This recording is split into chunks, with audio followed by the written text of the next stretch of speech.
Hello and welcome to another episode of Echoes of the Past. I'm your host, Zachary Graulich. I'm the Assistant Director of Education here at HMTC, and I'm joined again with Donna Rosenblum, our Director of Education. Donna, thank you so much for being here today. Thank you for having me. Absolutely. So today, we're going to be discussing the yellow star. We have two authentic yellow stars from our collection of artifacts here at the museum. And we're also going to be talking a little bit about the history of Jewish badges and markers. So Donna, if you could, why don't you introduce the yellow star a little bit, and specifically how it all came to be within Nazi Germany and Nazi-controlled territories. Absolutely. So, the yellow star obviously is a symbol that most people are very well acquainted with. I think many people think that Jews wore the yellow star the complete time of Nazi, the Nazi rise to power or Nazi occupation, and that's actually not the case. Hitler came to power, the Nazi Party came to power in 1933. The yellow star was not official Nazi legislation until September 1st, 1941.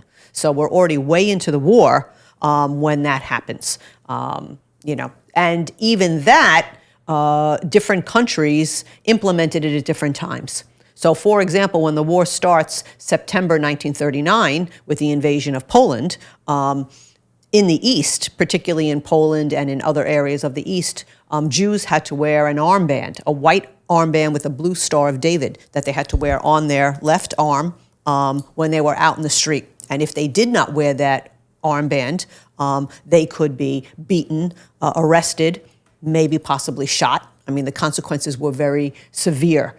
Sometimes we have heard survivor testimony, particularly Ron Unger tells a story of how his own little way of defiance, he took the armband off and ran through the streets, just like, not, I don't think really processing the fact that he could have been killed, but it was his own way of having some kind of control in a situation where there was no control. So you hear survivors sometimes telling stories about these things. In other areas of Europe, the star, like in Belgium and in Holland, did not become law until May of 1942, didn't become enforced. It was law, but it was not enforced. In Denmark, it wasn't until 1943. Hungary, which wasn't Nazi occupied until March of 1944, the yellow star was on the books, but was not enforced, and Jews did not have to wear the yellow star until that time frame. And in March of 1944, when Horthy's government falls apart and the Nazis march in, that's when Jews had to put the yellow star on. And then there were all different rules about the yellow star. If it was purchased with Jude on it, which meant Jew in German, and of course it said Jew in different languages, in French, in Dutch, in Czech, and in some cases the yellow star had to be worn on the front and the back. It had to be worn technically on all clothing. So again, it had to be removed and re-sewn. In some places, it was just yellow cloth. In some places, it was this official star that was bought, so it really varied, which is kind of surprising because the Nazis were so meticulous about so many things. And this is one of those things where they implemented a law, and it is so well known, but it was carried out differently, depending upon where you were. Absolutely. And I think that from someone who gives tours here to students, it's always so interesting. We go through pretty much the entire 1930s and the history then and the legislation that's coming into place and all the discriminatory policies that are coming into place. And you don't, as you said, you don't speak about the yellow star until the next gallery after you already share with the kids that the war has begun. And there is oftentimes that surprise that it is so late, because I think that for many young people, when they think about the Holocaust, one of the first things they think about is the yellow star. It's become synonymous. Right. And again, between 1933 and 1938, the Nazi party or the Nazi government instituted like over 400 laws against Jews.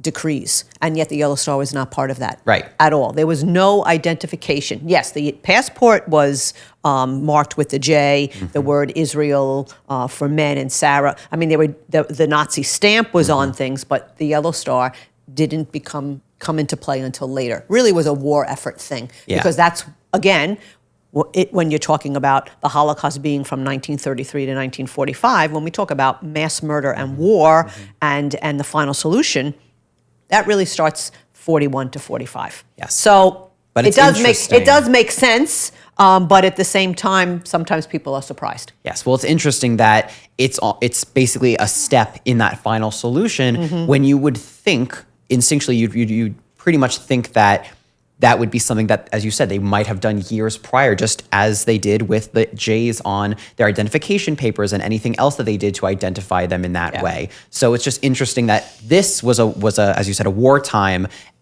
decision for the final solution, but the other things that were put into place were done much earlier. So it's interesting to think about that. Right. And I think also people, when they think of the Yellow Star, they really do think of what is most widely known, which is the German Yellow Star, which we have one here where it says Jude. And then it's interesting, as you research what was done in other countries, as you said, it was different shapes. It had different things saying on it, different types of material. You know, in Southeastern Europe, in some areas, it was like a hard plastic instead of this cloth or felt, in some cases. And we see how here in the French star it says Juif for Jew. In the German one, as I said, it says Jude. But again, in Southeastern Europe, they would use sometimes abbreviations, like the Z that, would signify whatever Jew, the word for Jew was in that language, but it was just a Z, instead of the full word. So again, it was different based on the territories and the countries. As you said, it was implemented at different times. In some places, it wasn't enforced until much later. But across the board, we see the whole purpose, obviously, was to separate them from society even further, shame them, and to take a symbol that is so integral to who the Jewish people are, the Star of David, and then use it against them in a way. And that's something that a lot of survivors speak about how something so near and dear was then turned and used against them. And I think many people today, Jews, children of survivors, grandchildren of survivors, many of them have made it a point to wear the Star of David, whether it be a necklace, a bracelet, a pin, anything of that nature, to reclaim it because it was taken away for a time. It was taken away by the Nazis, stolen from the Jews, and used against them. Yes, and the fact that these are in our artifacts and that there are yellow stars, worldwide in museums and things like that is also quite amazing, because you think about that. That was a badge of shame. And what's the first thing that you would do with a badge of shame? You would destroy it. You would burn it. You would dispose of it. So the fact that we have an authentic, we have three authentic, because we have one in the museum as well. It's fascinating that they survived, and that's another thing that we like to focus and have the young people understand. These prison uniforms, all of these things. I mean, nobody thought that there was going to be Holocaust museums where these things were going to be displayed. And again, they were prison garb. They were demeaning, dehumanizing. The first thing you wanted to do was burn those and get rid of them, not save them.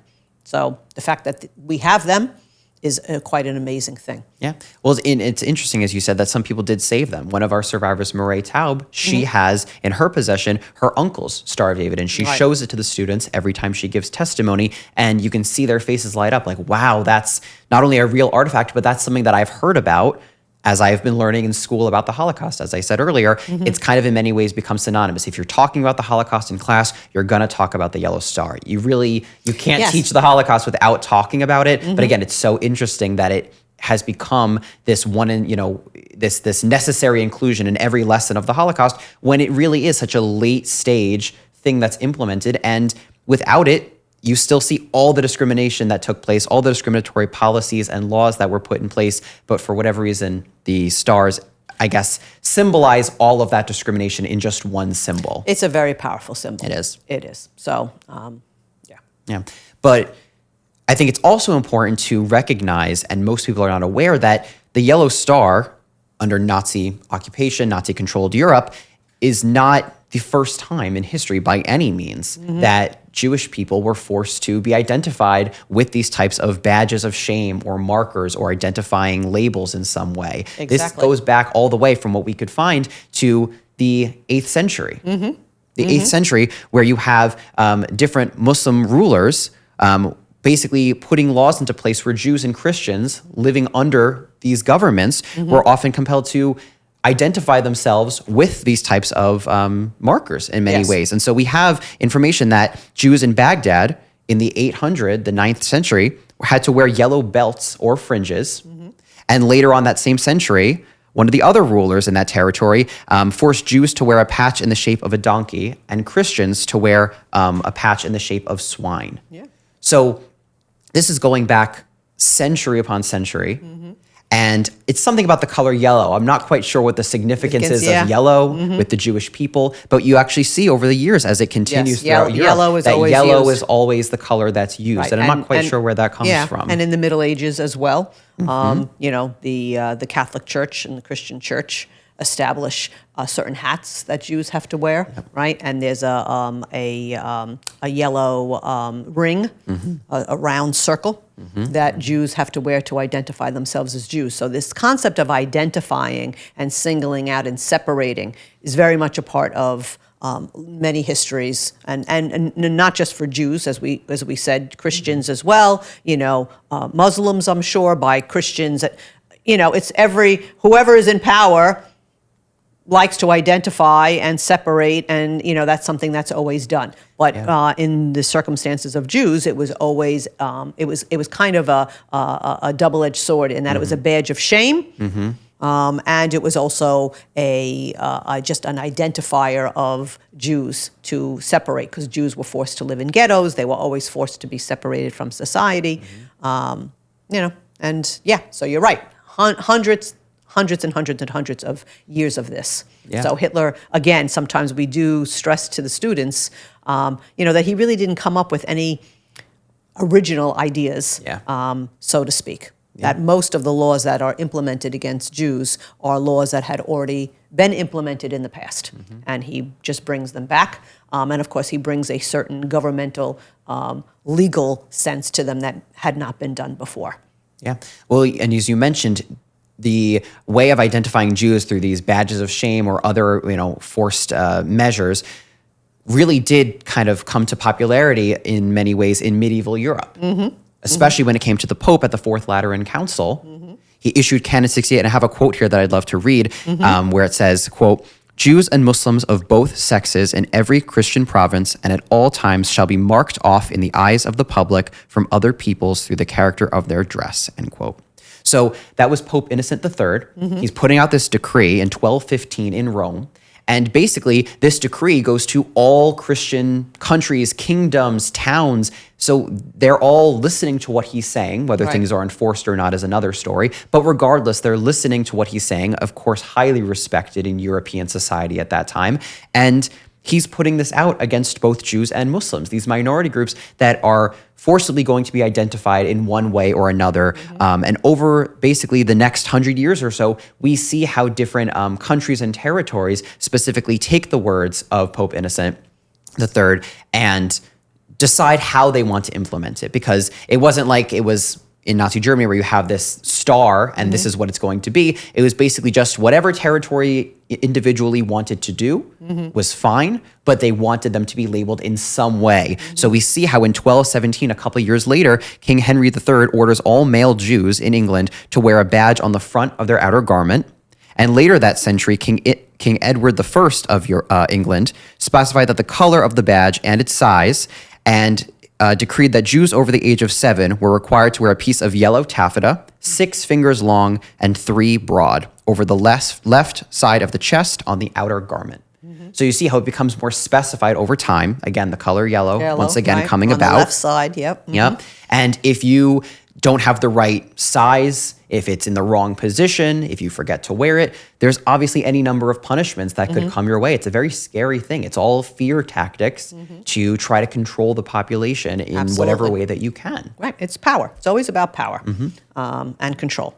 And you mentioned the Jewish hats as well. And what's so interesting about those in particular was that those were, in most cases, the choice. It was something that was common in Jewish communities for them to wear, and then it became forced upon them. That we see that many Jewish people wear this specific style and shape of hat, And now we're going to basically just make it a requirement for all Jews to wear that. So again, taking something that at that time in medieval Europe was, for whatever reason, popular and important to these Jewish communities. Right, and mocking them almost. Mocking them and stealing it from them and forcing it upon them. Exactly.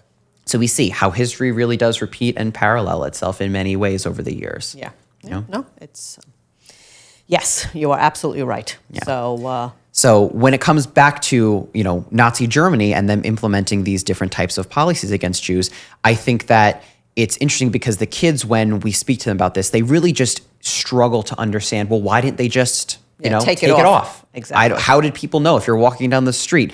How did they know if you're a Jew or not if you're not wearing it? And it's a very valid question. I think it's a question that most people have at one point or another when they're learning about the Holocaust. How did they just not hide in plain sight? And some did. And I think that you can speak more to this, how many survivors say that it really was the fear in many cases that gave people up. Absolutely, absolutely. So, you have to remember that in the East, when the war began, Jews were forced to live in ghettos.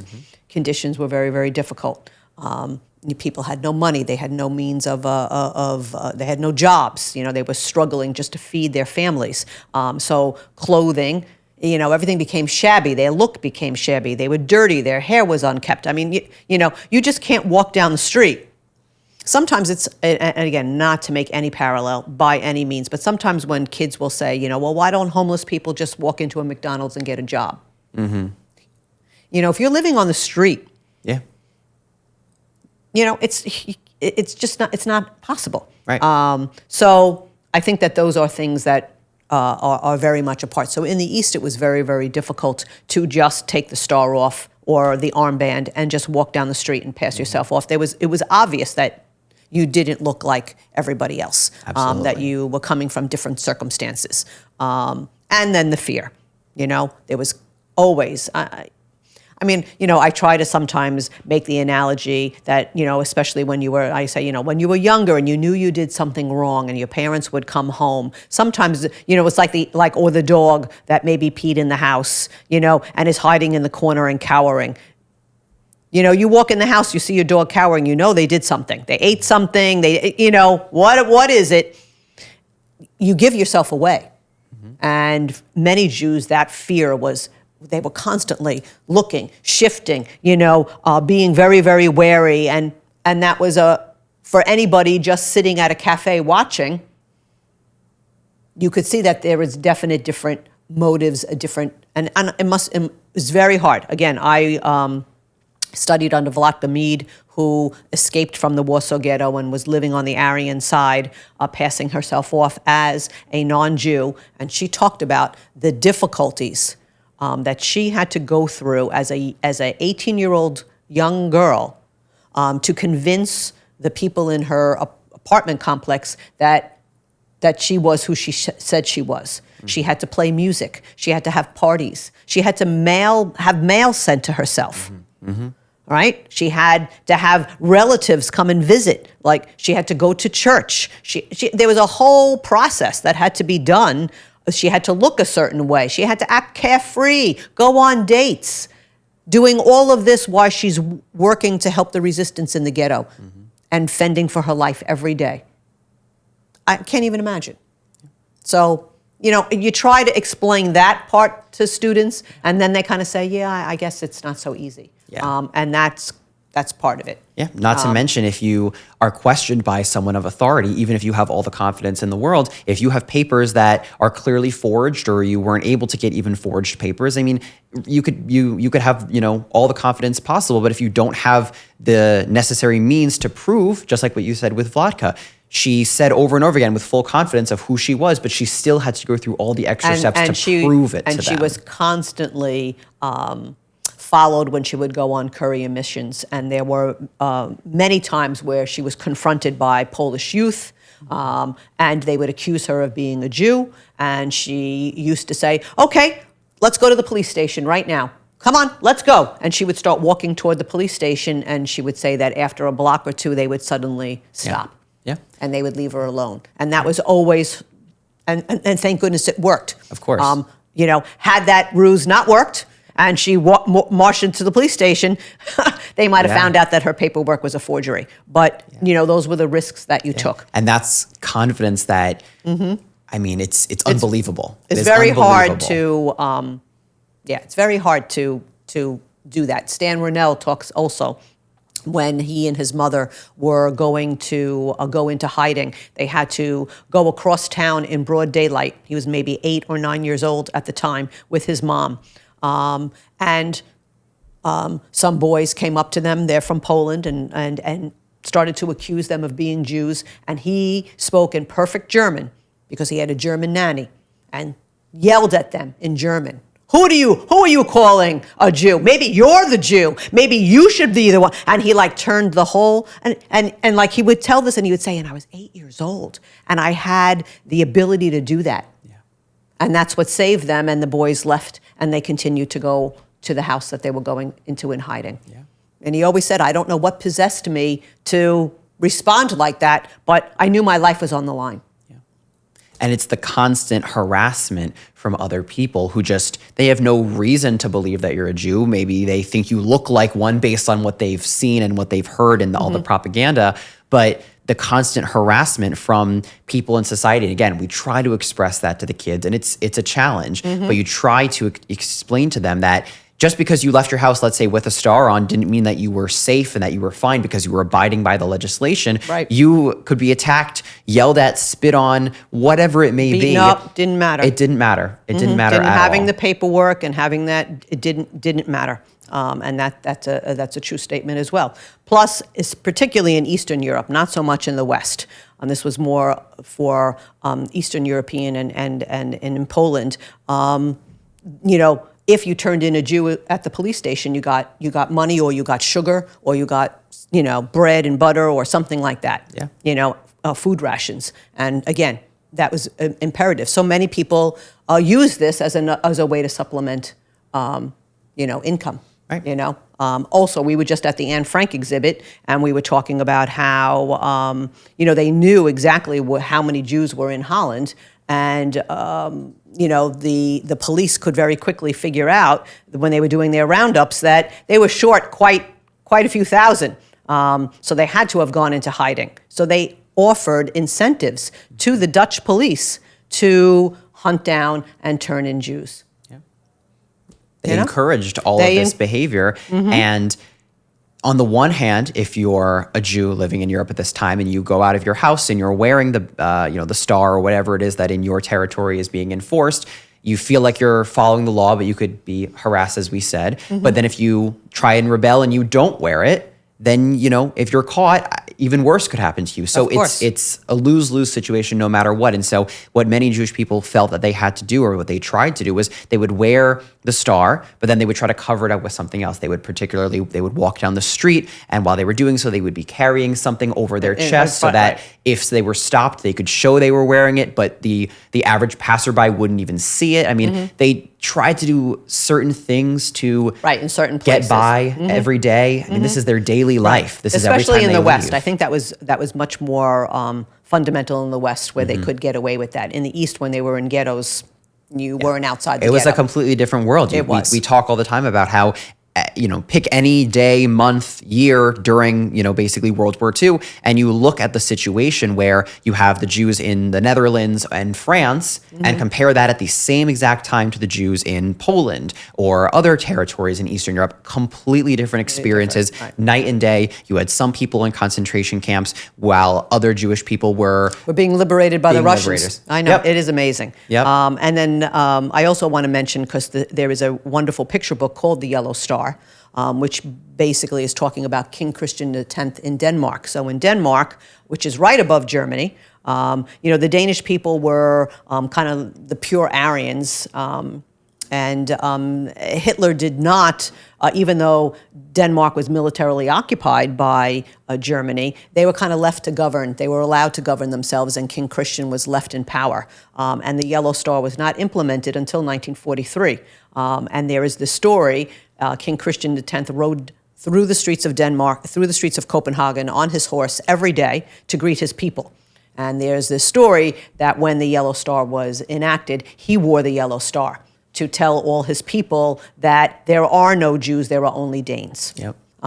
We know that that's not true, that is that he did not wear the yellow star, but he did communicate to his people that this is not something, he would not allow Jews to be separated. He would not allow Jews to be dehumanized. He really felt that these are his people, all his people, and he had to protect them all. Very noble, and of course, most of the Jews of Denmark were saved by the Danes themselves. So, we need to keep that in mind. Absolutely. It's one of those small lights within, the darkness of the Holocaust, where you did have rescuers, you did have people who helped in any way that they could. And that's very important to always remember. And of course, that's something we always try to express to the kids especially as we conclude the programs here at HMTC is, yes, there was obviously so much death and destruction and hardship, and everything that we just explained to them is horrible. But remember the good people, the people who helped, because that's what we want them to leave here with an understanding that there were people who helped, and that if they ever find themselves in a situation, they might be able to help others rather than just standing by or collaborating with the perpetrators. They can really do something. And so that really is the highlight. And so it's special that we get to end this episode today talking about one of the most well-known, I think, upstanders when it comes to the Holocaust. Right, and especially dealing with the yellow star, because he tried to not have it as a badge of shame, which is commendable. Absolutely. Well, Donna, thank you so much as always. It's really special having you here. You're a wealth of knowledge, and so I appreciate you being here all the time always. with me. We're a good team. And to everyone listening, thank you so much as always. Feel free to check out more of HMTV's podcasts at hmtcli.org.